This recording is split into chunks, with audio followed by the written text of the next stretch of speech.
प्रेम की शिक्षा पाने वाले बच्चों, आज हम पढ़ रहे हैं लक्ष्मण मूर्छा और राम का विलाप, जो गोस्वामी तुलसीदास जी ने लिखा है। और तुलसीदास जी कहते हैं, राम ही केवल प्रेम प्यारा, जान लेहूं जेहि जानने हारा। तो आइए देखते हैं इस कविता को पढ़कर आप क्या क्या सीखेंगे। आप भरत के स्वभाव और गुणों के बारे में बता सकेंगे, हनुमान की भक्ति भावना और सेवक धर्म की व्याख्या कर पाएंगे, मर्यादा के आदर्श श्री राम के अनन्य भ्रातृ प्रेम की विवेचना कर सकेंगे, कविता में वर्णित महत्वपूर्ण जीवन मूल्यों के विषय में टिप्पणी कर सकेंगे, प्रस्तुत काव्यांश में वर्णित लक्ष्मण के वैशिष्ट्य को अपने शब्दों में लिख सकेंगे, लक्ष्मण मूर्छा और राम के विलाप का प्रसंग रोचक ढंग से अभिव्यक्त करने में समर्थ हो सकेंगे, कविता के शिल्प सौंदर्य और भाव सौंदर्य को समझकर बता सकेंगे, काव्यांश आधारित प्रश्नों के उत्तर लिखने की योग्यता प्राप्त कर सकेंगे। और देखें, इसके कवितावली के पिछले भाग में आपने क्या पढ़ा था। तुलसीदास जी ने हमें सिखाया था कि हमें जो संकट की घड़ी में क्या करना चाहिए, कौन कौन से संकट होते हैं और उनका समाधान तुलसीदास जी ने क्या बताया था। उन्होंने बताया था, पेट की आग अगर समस्या है, भूख की वजह से परेशान है, भूखमरी से, तो राम नाम रूपी बादलों की वर्षा करें तो आग शांत हो जाएगी। अकाल, बेकारी या बेरोजगारी की समस्या से परेशान है तो करुणा निधान के चरणों का ध्यान करें और हमारी परेशानी दूर होगी। दरिद्रता, गरीबी रूपी रावण ने हमें दबाया हुआ है, सताया हुआ है, तो भगवान राम का आह्वान करें, वो सभी प्रकार के रावण का अंत कर देंगे। समाज की उपेक्षा, तिरस्कार, इग्नोरेंस की वजह से आप परेशान हैं तो दास्य भाव से, समर्पण भाव से आप राम भक्ति करने लगें, ताकि आप राम की शरण में जाएं और आपको सारे सुख प्राप्त हो जाएं। आइए अब राम के अनन्य भ्रातृ प्रेम को सीखने के लिए पढ़ते हैं लक्ष्मण मूर्छा और राम का विलाप। तो देखिए, इस कविता का सार देखिए। राम द्वारा लक्ष्मण के प्रति अनन्य, उनके अलावा और किसी दूसरे से जो नहीं किया जा सकता, ऐसा भाई का प्रेम यहाँ पर दर्शाकर गोस्वामी तुलसीदास ने मानवीय मूल्य का उत्कृष्ट उदाहरण प्रस्तुत किया है। रामचरितमानस के लंका कांड से लिया गया यह लक्ष्मण के शक्ति बाण लग जाने से इधर लगने वाला प्रसंग कवि की मार्मिक स्थलों की पहचान करने का एक श्रेष्ठ नमूना पेश करता है। भाई के शोक में विकलित होकर के राम का जो विलाप है, लक्ष्मण के प्रति उनका प्रेम है, वो कई कोणों से अनावृत अर्थात खुल करके सामने आता है। यह प्रसंग ईश्वरीय राम का पूरी तरह से मानवीकरण कर देता है। इसे इस घने शोक परिवेश में हनुमान का संजीवनी लेकर आ जाना कवि को करुण रस के बीच वीर रस के आने के रूप में दिखता है। यह उपमा अद्भुत है और काव्यगत करुण प्रसंग को जीवन के मंगल विकास की ओर ले जाती है। तो आइए हम आगे विस्तार से समझे इस पाठ को। तो देखिए, ये दोहा है। दोहा को कई ढंग से गाया जाता है, एक ढंग हम आपके सामने प्रस्तुत करते हैं। तव प्रभाव उर राखी प्रभु, जय हूँ नाथ तुरंत, अस कही आय सुपाई पद, बंदी चले हनुमंत, भरत बाहुबलशील गुण, प्रभु पद प्रीति अपार, मन महु जात सराहत, पुनि पुनि पवन कुमार। ये दो ढंग से मैंने दो दोहों को गाया आपके सामने। आइए इस कविता को, इस राम और लक्ष्मण के प्रेम को जानने के पहले थोड़ा इसका प्रसंग जान लें आप। लक्ष्मण मूर्छित हैं क्योंकि उनको मेघनाद ने बाण मारा और वो मूर्छित होकर के पड़े हैं। उनके जीवित होने की कोई संभावना नजर नहीं आती, लेकिन तभी हनुमान जाते हैं और वो पर्वत का पर्वत उठा करके लाने के लिए तैयार होकर के चले जाते हैं और वहां से संजीवनी के इंतजार, संजीवनी बूटी लगे हुए उस पर्वत को ला रहे हैं। और रास्ते में भरत उन्हें देख लेता है कि आकाश मार्ग से कौन जा रहा है, कहीं कोई रावण का गुप्तचर तो नहीं, कोई मायावी राक्षस तो नहीं। और उसको भरत नीचे अपने बाण से नीचे गिरा लेते हैं। जब नीचे गिराते हैं और वो मूर्छित हो जाते हैं हनुमान, और वो जब जागते हैं तब उनका परिचय होता है और वो बताते हैं कि लक्ष्मण मूर्छित हैं, मैंने ये संजीवनी उनके लिए ले जानी है, इसलिए मैं राम का भक्त हनुमान हूँ, मुझे जल्दी जाना है। जब भरत ये जानते हैं कि अच्छा आप राम के भक्त हैं, आप लक्ष्मण के लिए जा रहे हैं, तो भरत का स्नेह भाव फूट पड़ता है और वो भी राम के प्रति अपनी भक्ति दर्शाने लगते हैं। वो हनुमान से कहते हैं, हनुमान मैं ऐसा करता हूँ, बाण पर तुम्हें बिठा देता हूँ और मेरा बाण तुम्हें तुरंत वहां पहुंचा देगा। हनुमान कहते हैं, प्रभु आपका बाण पहुंचा देगा, सही बात है, किंतु मैं भी पवन हूँ, पवन पुत्र हूँ, मैं पवन वेग से जाऊंगा, जल्दी पहुंच जाऊंगा।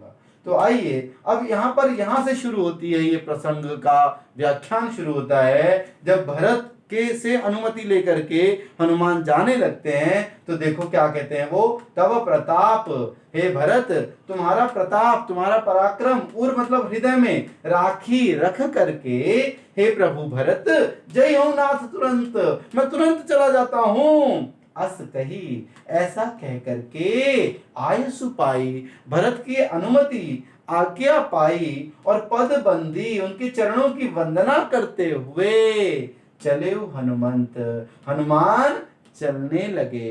भरत जी मैं चलता हूँ, आयसु पाई, अनुमति पाई और चल पड़े।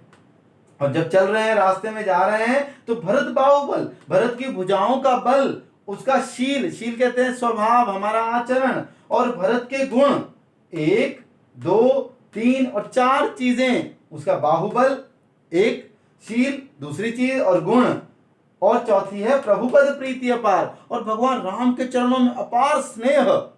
हनुमान क्या कर रहे हैं, मनमोह जात सराहत, मन के अंदर सराहना, प्रशंसा करते जा रहे हैं, वाह भरत तुम धन्य हो, तुम्हारे 4 गुण, तुम्हारा पराक्रम धन्य, तुम्हारा आचरण धन्य, तुम्हारा गुण धन्य, और राम के चरणों में प्रीति धन्य है। उन चारों की मन में प्रशंसा करते हुए, पुनी पुनी बारंबार प्रशंसा करते हुए पवन कुमार जा रहे हैं। आगे चलते हैं। अब देखिए इसका काव्य सौंदर्य, इसका भाव सौंदर्य है। हनुमान और भरत के मन में बसी हुई राम भक्ति का सुंदर वर्णन कवि ने किया। भरत के समस्त गुणों का हनुमान के मुख से मनोरम वर्णन हुआ। शिल्प सौंदर्य देखिए, यहाँ पर संवाद और कथा शैली का अनोखा संगम बन पड़ा है। भक्ति रस है, अवधि भाषा के साथ तत्सम शब्दावली का प्रयोग है। मनमहु पुनि पुनि पवन कुमार, पाई पद बाहुबल, इनमें अनुप्रास अलंकार, पुनि पुनि में पुनरुक्ति प्रकाश अलंकार है। यहाँ दोहा छंद है और यह अर्ध सममात्रिक छंद होता है। इसमें समचरण होते हैं 2, दूसरा और चौथा समचरण होते हैं जिसमें 11-11 मात्राएं होती हैं, और पहला और तीसरा समचरण होता है जिसमें 13-13 मात्राएं होती हैं। अब हम पढ़ते हैं काव्यांश का अगला हिस्सा जो चौपाई छंद में है। ध्यान से देखिए, ध्यान से सुनिए, गाने के अपने अपने ढंग हैं, एक ढंग मैं प्रस्तुत करता हूं। उहाँ राम लक्ष्मण ही निहारी, बोले वचन मनुज अनुसारी।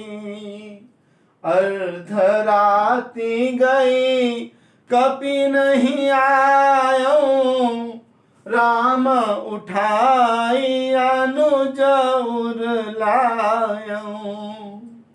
सकहु न दुखित देखी मोहि काऊ, बंधु सदा तव मृदुल सुभाऊ। मम हित लागी तजेहु पितु माता, सहेउ विपिन हिम आतप बाता। अब देखिए इसका अर्थ देखिए कितना रोचक है, कितना प्यार भरा हुआ है राम के हृदय में अपने भाई लक्ष्मण के लिए। देखिए वहां पर जहां लक्ष्मण मूर्छित हैं, राम लक्ष्मण ही नहीं आ रही, राम लक्ष्मण को देखे जा रहे हैं और बोले वचन मनुज अनुसार, मनुष्य की भांति वचन बोलने लगे, कहने लगे। राम तो भगवान है, भगवान का अवतार है, लेकिन उन्होंने हमें मर्यादा सिखानी है कि एक भाई अपने भाई के साथ कितना जुड़ा होता है, इसलिए मनुष्य के अनुसार वो वचन बोले। क्या बोले? अर्धरात्रि गई, अरे आधी रात बीत गई, कपि नहीं आयो, वो वानर नहीं आया, हनुमान नहीं आया। राम ने उठाया लक्ष्मण को, अनुज माने छोटे भाई को उर लायो और अपने हृदय से लगा लिया। लक्ष्मण में अभी तक वो आया नहीं, उसको अपना स्नेह दे रहे हैं। सकहु न दुखित देखी मोहि काऊ, लक्ष्मण तुम तो सकहु नहीं सकते थे, दुखित देखी मुझे कभी भी दुखी नहीं देख सकते थे। बंधु सदा तब मृदुल स्वभाव, हे बंधु, हे मेरे मित्र, बंधु सखा सब कुछ हो तुम मेरे, सदा हमेशा तुम्हारा कोमल स्वभाव रहा है, बड़े ही सॉफ्ट हार्टेड रहे हो तुम। और मम हित लागी, मेरे हित के लिए, मेरे फायदे के लिए, तजेहु पितु माता, तुमने पिता और माता दोनों को छोड़ दिया मेरे साथ आने के चक्कर में। और सहेहु विपिन हिम, और तुमने विपिन जंगल की, हिम सर्दी, आतप गर्मी, वाता मतलब हवा, तूफान आदि को भी सहा। सब आंधी तूफान सहे, किस लिए? मेरा साथ निभाने के लिए। अब इसका काव्य सौंदर्य देखिए, तत्संप्रधान तद्भव युक्त अवधि भाषा है, दृश्य बिंब है, करुण रस की प्रधानता है, अनुप्रास अलंकार है, बोले वचन और दुखित देखी में, चौपाई छंद का सुंदर निर्वाह है। और चौपाई कैसा होता है? सममात्रिक छंद होता है, जिसके दोनों चरणों में 16-16 मात्राएं होती है, एक चरण दूसरा चरण। इसका भाव सौंदर्य देखें, राम का मानवीय रूप एवं उनके विलाप का मार्मिक वर्णन किया है। भगवान राम एक साधारण मनुष्य की तरह विलाप कर रहे हैं, किसी अवतारी मनुष्य की तरह नहीं। भ्रातृ प्रेम का चित्रण बड़ा सुंदर किया गया है। तुलसीदास की मानवीय भावों पर सशक्त पकड़ है। दैवीय व्यक्तित्व का लीला रूप ईश्वर राम को मानवीय भावों से समन्वित कर देता है, उन्हें मानव ही बना देता है। अब देखिए इसको जरा दूसरे ढंग से गाते हैं। सो अनुराग कहाँ अब भाई, उठहु न सुनी मम बचा बिकलाई, जो जनते बन बंधु बिछोहु, पितु वचन मनते हूँ नहीं ओहु, सुत वित नारी भवन परिवारा, हो ही जाही जग बारही बारा, अस विचारी जिये जागहु ताता, मिलई न जगत सहोदर भ्राता।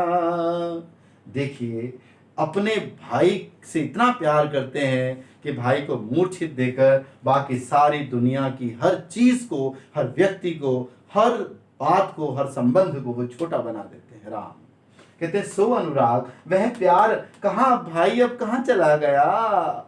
उठाओ न सुनी मम बच बिकलाई, मेरे वचनों की व्याकुलता को सुनकर उठो ना, लक्ष्मण जागो ना, मैं कितना व्याकुल हो रहा हूं। जो जानते हूं, अगर मैं जानता होता, बंधु बिछोऊ, कि जंगल में बंधु से, मुझे तुम जैसे बंधु, अपने भाई मित्र सखा सब कुछ से बिछोऊ, बिछड़ना पड़ेगा, तो मैं पितु वचन मनते हो नहीं हो, मैं पिता के उस वचन को भी ना मानता। अब यहाँ देखिए कितना बड़ा, आप कहेंगे कि कितना बड़ा विरोधाभास है। रघुकुल रीत सदा चली आई, प्राण जाए पर वचन ना जाए। वचन तो तोड़ते ही नहीं है रघुकुल के लोग, रघुकुल वंशी। यहाँ कह रहे हैं मैं पिता का वचन टाल देता, मना कर देता। ये भाई के प्रति अगाध प्रेम दिखाता है।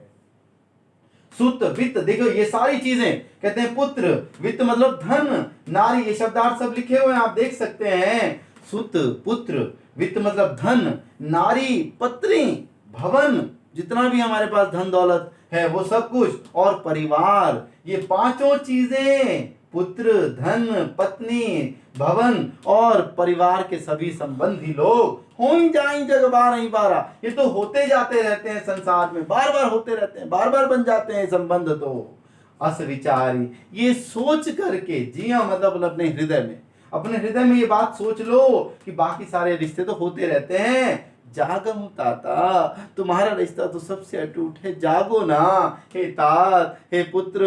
ये तात शब्द का बड़ा महत्व है, बड़ों के लिए भी प्रयोग किया जा सकता है, छोटों के लिए भी किया जा सकता है। जब स्नेह की अधिकता होती है तो तात शब्द का प्रयोग किया जाता है।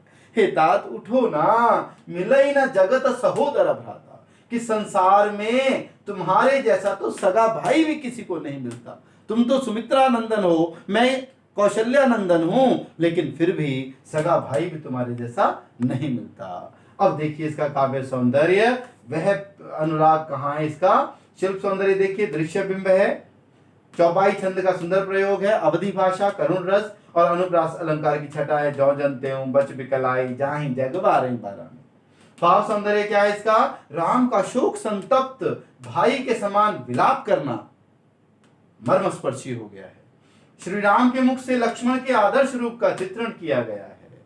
आगे चलते हैं। जथा पंख बिनु खग अति दीना, मनि बिनु फनि करि बर करहीना, अस मम जीवन बंधु बिनु तोही, जो जड़ दैव जियावई मोही, जय हम अवध कवन मुँह लाई, नारी हेतु प्रिय भाई गवाई, बरु अपजसु सहते हूँ जग माही, नारी हानि विशेष क्षति नाही। कहते हैं जिस प्रकार पंख के बिना कोई पक्षी बड़ा ही दीनहीन बेचारा सा हो जाता है ना, और मणि बिनु फनी, फनी मतलब सांप, मणि के बिना जिस तरह से बिल्कुल मुर्दा जैसा हो जाता है, अस्तित्वहीन हो जाता है, शून्य सा हो जाता है, और करीबर हाथी, श्रेष्ठ हाथी सूंड कट जाए उसकी, और वैसे वो व्याकुल हो जाता है। असमम जीवन बंधु बिनु तो ही, हे बंधु तुम्हारे बिना मेरा जीवन भी अस वैसा ही हो जाएगा। कब, अगर जड़, ये जड़ है ना कौन, दैव भाग्य है, जियावई मोई, मुझे अगर जिंदा रखता है ये फिर भी ना, तुम्हारे मूर्छित और मर जाने के बाद तो मेरा भी जीवन वैसा ही होगा जैसे किसी पक्षी का पंख कटने के बाद, किसी सांप का मणि निकल जाने के बाद, किसी हाथी का सूंड निकल जाने के बाद जो जीवन होता है, वैसा ही व्याकुल जीवन होगा मेरा। जय हम अवध कवन मुँह नाई, मैं अयोध्या में कौन सा मुंह लेकर के जाऊंगा, अयोध्या किस मुंह से जाऊंगा। नारी है तो प्रिय भाई गवाई, सब कहेंगे अरे नारी के लिए, सीता को रावण से बचाने के लिए, उस नारी को पाने के लिए तूने अपना प्रिय भाई गंवा दिया, जिसने तेरे लिए सब कुछ छोड़ दिया था। लोग मुझ पर कितना बड़ा आक्षेप करेंगे।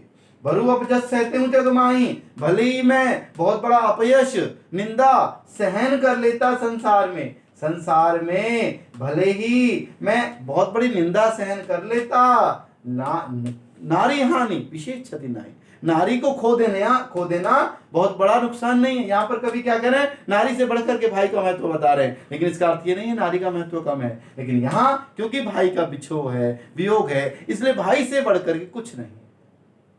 अब देखिए इसका शिल्प सौंदर्य, जथा पंख बिनु खगति दीना में उदाहरण अलंकार है और अनुप्रास अलंकार है। इन सब में भाव सौंदर्य है, राम का शोक संतप्त भाई के समान विलाप करते हुए नारी को कम आंकना नारी की हेयता नहीं है, अपितु भ्रातृ शोक की तीव्रता सिद्ध करता है। श्री राम एक आदर्श भाई है और आदर्श पति भी है।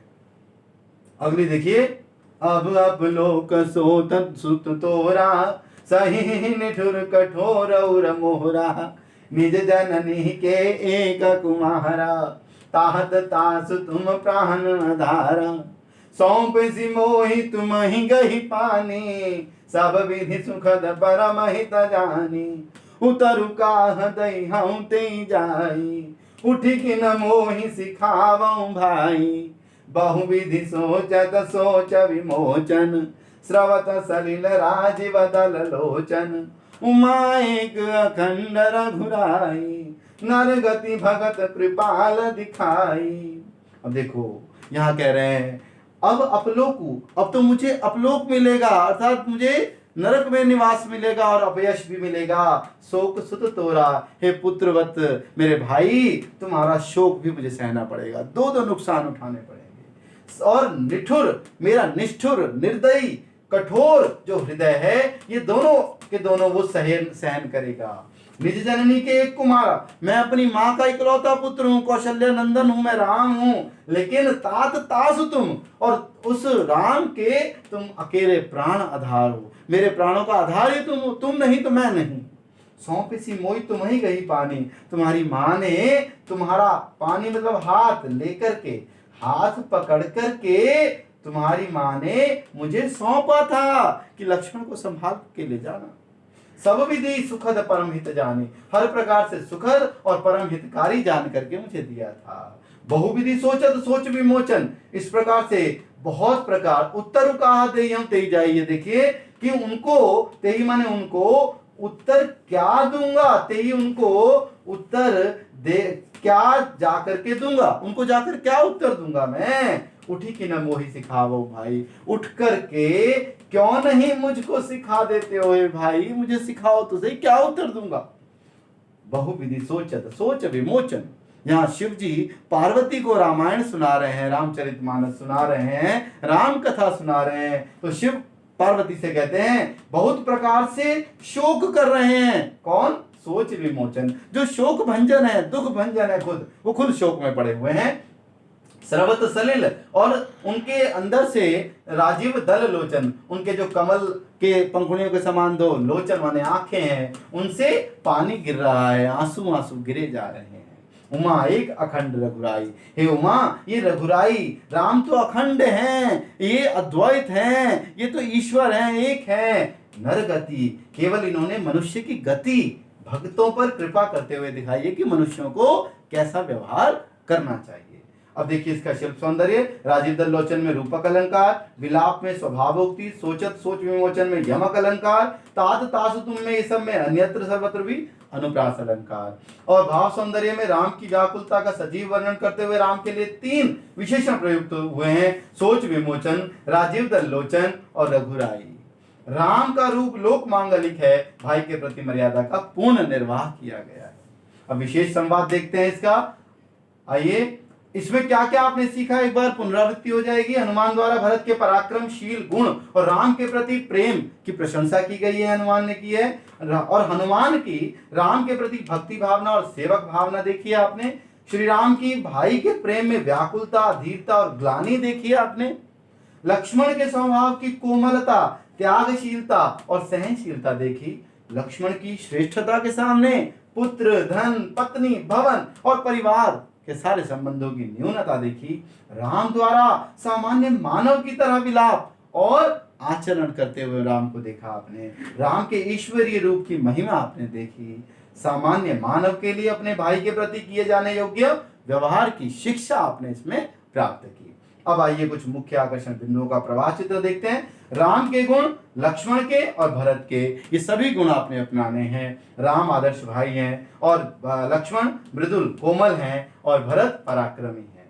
ये राम क्या है? आदर्श पुरुष हैं, लक्ष्मण त्यागी हैं और भरत आचरणशील हैं, सबसे अच्छा आचरण है इनका। राम भी कोमल स्वभावी हैं जैसे ये हैं, लेकिन ये लक्ष्मण सहनशील भी हैं और उदार हैं भरत।